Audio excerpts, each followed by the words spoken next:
So, Ms. Delaries, as a wife and supportive partner, what were your first emotions when you learned of Lorenzo's diagnosis?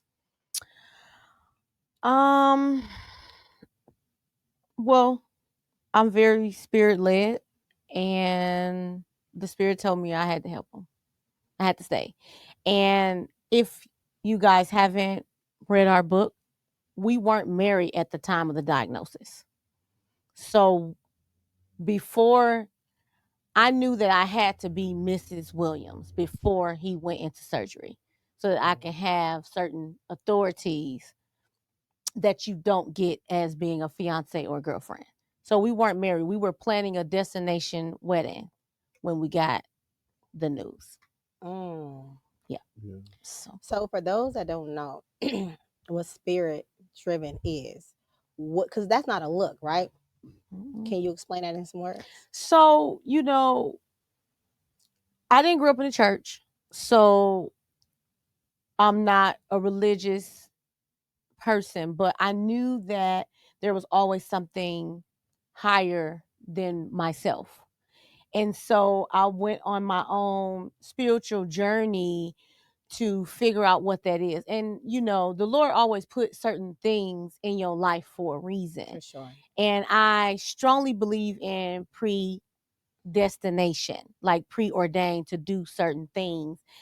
And to fast forward all of that, me and my husband now, it was just really it was fate. The way everything happened, the way it happened.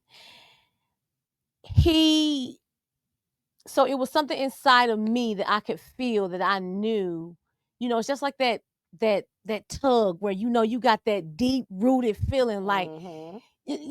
how your conscience tell you when you shouldn't be doing something. Right. You ain't got no business doing. Let me say it that way. Right? And you like do it anyways, Mm-hmm. and then something bad happen. No, this in the reverse was saying you have to stay here for this. And that doesn't always look so pretty, does it? No, I seen enough in his life to know that he didn't know what unconditional love was. Mm. And I needed to be there unconditionally. And this was a part of that journey. So you felt like it was a duty that you needed to fulfill. I had to do it. It was definitely God led that I needed to be there for him to show him what unconditional love was. Because love is conditional with everyone, and they don't realize what unconditional love is, because in your vows, it tells you for richer, for poor, for better, for worse. It says nothing about love if you really listen to the vows. Mm-hmm. So we actually started our vows in the better or worse, right? That's how we started. We started there. Was the So worst.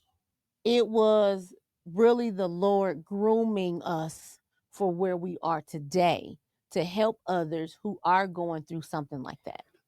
And the reason why I asked you that, because I got a couple of messages that I was reading before you guys came in, that when people pray and they're seeking for guidance and things of that nature, they in their mind they think it's supposed to be pretty, and it's not always pretty if you're trying to fulfill a duty or you're supposed to do something